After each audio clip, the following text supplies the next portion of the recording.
was late to the party as well. I've told this story, and Lou has told this story as well.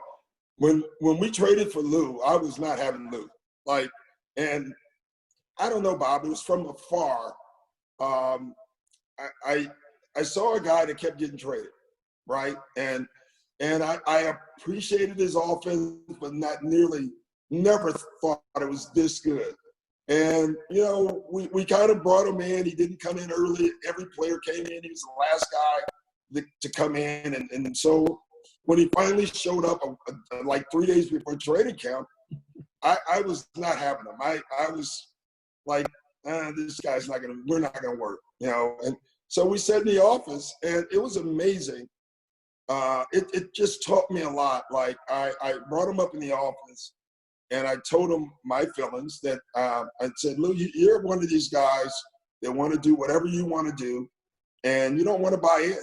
Like, we asked everybody to come in. Everyone did except for you. You come in 2 days before camp, and, I don't know how this is going to work. And he said something. He said, well, I've been traded 5 years in a row. Why would I buy into you? Was basically his question.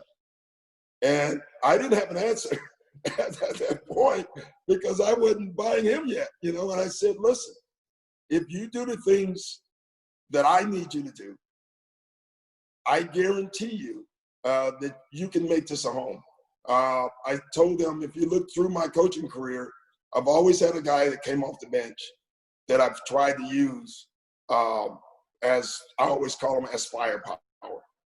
I will give you complete freedom offensively. I will never question your shots. As long as on defense, you're in the right place. If I put you on a good offensive player, that's a coaching mistake. And, I was honest with him. I said, you are a horrible defensive player. But that doesn't mean you can't do the rules that we need you to do defensively. And we shook hands.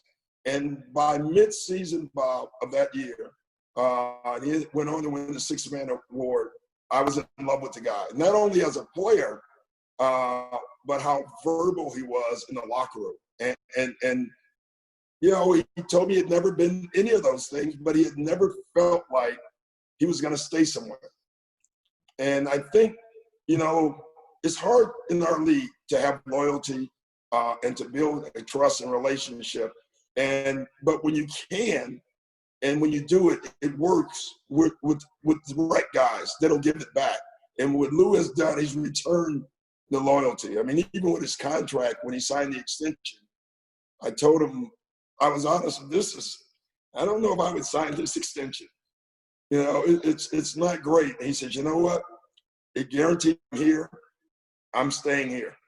I'll pass on the extra money.